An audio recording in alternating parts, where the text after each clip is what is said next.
Nifty 50 is trading at all-time high. Sensex has also crossed the 72,200 level. Nifty ने पहली बार 22,500 के ऊपर की लेवल की क्लोजिंग दी है। सेंसेक्स ने भी साथ ही साथ बढ़त दिखाते हुए 72,200 के लेवल के ऊपर पहली बार क्लोजिंग दी है। डोमेस्टिक इंस्टीट्यूशनल इन्वेस्टर्स यानी कि म्यूचुअल फंड्स इंडिया के सबसे ज्यादा मंथली बाइंग करने का रिकॉर्ड उन्होंने तोड़ दिया है। पिछले 3 से 4 सालों में पहली बार एक मंथ में 45,000 करोड़ की बाइंग म्यूचुअल फंड्स ने करी है। लास्ट मंथ फरवरी की बाइंग से 3 टाइम्स ज्यादा मार्च की बाइंग हुई है डोमेस्टिक इंस्टीट्यूशनल इन्वेस्टर्स द्वारा। मार्च के महीने में एफआईए ने भी ताबड़तोड़ बाइंग करी है, जो कि 35,000 करोड़ से ज्यादा की बाइंग की है उन्होंने।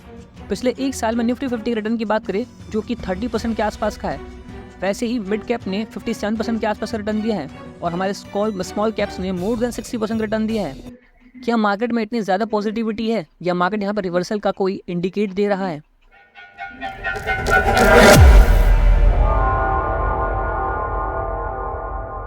सो hello and welcome to my our channel. तो दोस्तों आज की वीडियो में बात करने वाले हैं मार्केट जैसे ही ऑल टाइम हाई पे हाई मारता जा रहा है, जिसकी वजह से बहुत सारे इन्वेस्टर्स न्यू हाई देखते हुए बहुत ज़्यादा एग्रेसिव इन्वेस्टमेंट कर रहे हैं। क्या मार्केट का इस तरह का ग्रोथ सस्टेनेबल है? मार्केट कब तक ऐसे ही बढ़ता रहेगा? किस तरह के इन्वेस्टर्स को इस वक्त सावधान हो जाना चाहिए? तो इस वीडियो में डिटेल एनालिसिस करने वाले हैं कि मार्केट क्या रिवर्सल का कोई इंडिकेट दे रहा है, क्या अभी किसी न्यू इन्वेस्टर को मार्केट में इन्वेस्टमेंट करना चाहिए? तो चलिए इन सभी सवालों का जवाब इस वीडियो में हम ढूंढते हैं। तो जैसा कि हमें हर रोज सुनने को मिल रहा है कि निफ्टी 50 ऑल टाइम हाई पे ट्रेड कर रहा है, सेंसेक्स भी ऑल टाइम हाई पे ट्रेड कर रहा है। हर एक हफ्ते गैप पे मार्केट अपना पुराना वाला न्यू हाई रेजिस्टेंस को ब्रेक करता है और न्यू ऑल टाइम हाई पे चला जाता है, जिसकी वजह से मोस्ट ऑफ द इन्वेस्टर्स बहुत ज्यादा स्टॉक मार्केट तरफ अट्रैक्ट हो रहे हैं। 2024 की शुरुआत के साथ ही बहुत ज्यादा न्यू डीमेट अकाउंट्स ओपन शुरू हो चुके हैं, जो कि साफ साफ इंडिकेट करते हैं कि मार्केट में बहुत ज्यादा इन्वेस्टर्स तेजी से आ रहे हैं। मंथली म्यूचुअल फंड्स की एसआईपी बुक 20,000 करोड़ को पार कर चुकी है। टोटल एयूएम बात करें म्यूचुअल फंड इंडस्ट्री का, जो कि 54 लाख करोड़ के आसपास आ चुका है। तो दोस्तों इतनी ज्यादा पॉजिटिविटी देखने के बाद इन्वेस्टर्स बहुत ज्यादा स्टॉक मार्केट तरफ अट्रैक्ट हो रहे हैं। पिछले एक साल के निफ्टी 50 के रिटर्न की बात करें तो निफ्टी 50 ने लगभग 30% के आसपास का रिटर्न दिया है। वैसे ही मिड कैप निफ्टी 150 ने लगभग 58% के आसपास का रिटर्न दिया है और हमारे स्मॉल कैप्स निफ्टी इंडेक्स ने लगभग 62% से आसपास का रिटर्न दिया है। पिछले एक साल की अनबिलीवेबल, अनप्रेसिडेंटिंग और अनसस्टेनेबल रिटर्न्स को देखते हुए इन्वेस्टर्स बहुत ज़्यादा स्टॉक मार्केट तरफ अट्रैक्ट हो रहे हैं। तो दोस्तों मेरा मकसद ये बिल्कुल नहीं है कि आपको डराने का कि आप इन्वेस्टमेंट ना करें इतने ज़्यादा हाई वैल्यूएशन को देखते हुए, पर मैं यहाँ पे इस वीडियो में बात करने वाला हूँ कि किस तरह के इन्वेस्टर को इस वक्त थोड़ा सा अटेंशन हो जाना चाहिए कि वो इन्वेस्टमेंट का डिसीजन किस तरीके से ले।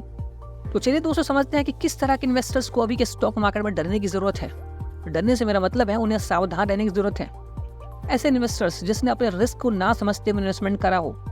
अगर एग्जांपल के लिए मान लीजिए किसी का अगर किसी पर्सन का, किसी इन्वेस्टर्स का अगर एज 50+ है और उसने अपना मोस्ट ऑफ द इन्वेस्टमेंट अगर इक्विटी मार्केट में कर रखा है, इसका मतलब वो बहुत ज्यादा हाईली रिस्की इन्वेस्टमेंट उसने कर रही है, क्योंकि उसका रिटायरमेंट का एज पास है लेकिन उसका मोस्ट ऑफ द इन्वेस्टमेंट जबकि इक्विटी मार्केट में है, जबकि उसका most of the investments liquid markets में डेट मार्केट में होना चाहिए।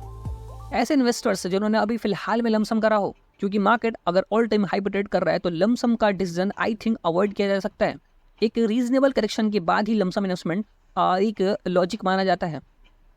तीसरा पॉइंट हमारा herd mentality. Most of the investors अभी के रिटर्न्स को, मार्केट के परफॉर्मेंस को देखते हुए देखा देखी में इन्वेस्टमेंट्स कर रहे हैं और उन्हें दिखाई दे रहा है कि कोई स्टॉक बहुत ज़्यादा तेजी से भाग रहा है तो वो उसमें एंट्री कर ले रहे हैं। चौथा है ऐसे इन्वेस्टर्स जिन्होंने शॉर्ट पीरियड के लिए मार्केट में आए हैं। उनका मकसद है कि अगले 2 साल में या 3 साल में मेरा जो रिटर्न है वो डबल हो जाए या ट्रिपल हो जाए। अगर आप इस मेंटेलिटी के साथ आए हैं तो आप इन्वेस्टमेंट करने के लिए नहीं है, क्योंकि इन्वेस्टमेंट एक लॉन्ग टर्म गेम है। अगर आप स्टॉक मार्केट में इन्वेस्टमेंट का रिस्क अगर अवॉइड करना चाहते हैं, मिटिगेट या रिस्क को रिड्यूस करना चाहते हैं, तो आपको कम से कम 5 ईयर का पीरियड को रीजनेबल मानना चाहिए, क्योंकि पास्ट रिकॉर्ड कहता है अगर आप 5 साल से कम इन्वेस्टमेंट करते हैं स्टॉक मार्केट में तो आपका जो लॉस होने का चांसेस वो नेग्लिजिबल हो जाते हैं। फिफ्थ और लास्ट पॉइंट है अनरीजनेबल रिटर्न्स। पिछले एक साल के fabulous small caps, mid caps returns देखते हुए जो इन्वेस्टर्स हाईली इन्वेस्टमेंट कर रहे हैं अपने स्मॉल कैप्स और मिड कैप्स में, उनको सचेत हो जाना चाहिए, क्योंकि इस तरह के रिटर्न्स अनसस्टेनेबल होते हैं लॉन्ग टर्म में। लॉन्ग टर्म में हमारा निफ्टी 50 जैसे 12% के रिटर्न के आसपास देता है, वैसे मिड कैप उससे लगभग 2-3% एक्स्ट्रा हम अज्यूम कर सकते हैं और हमारा जो हमारा स्मॉल कैप होगा वो लगभग 18% के आसपास को हम अज्यूम कर सकते हैं। लेकिन इस तरह हाई रिटर्न जो कि मोर देन 60% का है स्मॉल कैप पर लास्ट ईयर में, जो कि बिल्कुल ही अनसस्टेनेबल है। तो दोस्तों अगर आप ऐसे इन्वेस्टर नहीं है जिन्होंने ये 5 गलतियां नहीं की हो तो उन्हें डरने की ज़रूरत नहीं है। मैं ऐसा क्यों कह रहा हूँ, उन्हें डरने की जरूरत नहीं है। चलिए मैं आपको इसका लिए एक फैक्ट शो करता हूँ, एक चार्ट में हम जरा समझते हैं इस बात को। तो दोस्तों ये हमारा हिस्टोरिकल चार्ट है निफ्टी 50 का। ये हमारा निफ्टी 50 इंडेक्स का चार्ट है, जो कि हमारा लगभग 2000 के आसपास से हमारा अभी करंटली 2024 का चार्ट है, यहाँ पे मैंने शो करा है, जिसके अंदर मैं आपको दिखाने वाला हूँ कि ये देखिए जो हमारा मार्केट होता है वो हर बार एक करेक्शन के बाद दोबारा बाउंस बैक करता है।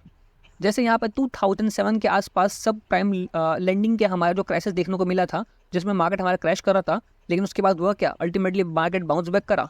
उसके बाद 2020 के आसपास हमारा कोविड का फर्स्ट वेव का करेक्शन देखने को मिला, उसके बाद फिर मार्केट ने दोबारा बाउंस बैक करा।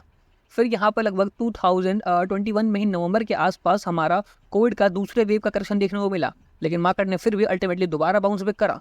तो दोस्तों लॉन्ग टर्म में हमारा जो स्टॉक मार्केट होता है हर एक करेक्शन के बाद वापस बाउंस बैक जरूर करता है, क्योंकि हमारा जो स्टॉक मार्केट होता है असल में हमारे देश के इकोनॉमी को रिप्रेजेंट करता है। और हमारा देश जैसे धीरे धीरे हर साल इंक्रीज मतलब बढ़ता ही रहता है, ग्रोथ देता रहता है, वैसे हमारा मार्केट भी है उस तरीके से ग्रोथ देता ही रहता है। हो सकता है किसी साल हमारा नेगेटिव रिटर्न दे या फिर रिटर्न ही ना मिले, लेकिन लॉन्ग टर्म होराइजन में जैसे हमारा देश प्रगति करता रहता है, आगे बढ़ता रहता है, वैसे ही मार्केट हमारा आगे बढ़ता ही रहता है। इसलिए अगर आपने ये पीछे वाली जो 5 गलतियां अगर नहीं करी हैं तो इसका मतलब आप बिल्कुल सही ट्रैक पर हैं, क्योंकि इन्वेस्टमेंट भी एक लॉन्ग टर्म का ही गेम है। जो लॉन्ग टर्म इन्वेस्टमेंट करता है उसे कंपाउंडिंग का मैजिक भी देखने को मिलता है। तो उम्मीद है दोस्तों मैं आपको ये डराने नहीं आया था, आप लोग समझ गए होंगे कि हमारा जो मार्केट है ये ऑल टाइम हाई पर चल रहा है। तो बहुत सारे सवाल आपके दिमाग में चल रहे होंगे कि इन्वेस्टमेंट करना चाहिए नहीं करना चाहिए, या फिर हमें थोड़ा समझ जाना चाहिए या नहीं। इन सभी सवालों का जवाब मैंने आपको दे दिया हो। तो मैंने जो 5 पॉइंट्स बताए ये उन इन्वेस्टर्स के लिए जिन्होंने गलती करी। अगर आप इन 5 में से कोई भी मिस्टेक आपने नहीं करा तो आपको डरने की जरूरत नहीं है। आप कंटिन्यूसली SIP करते रहे म्यूचुअल फंड्स में, या फिर आप कंटिन्यूसली अगर स्टॉक में SIP करते हैं और आपके पास इतनी नॉलेज है तो आप करते रहें।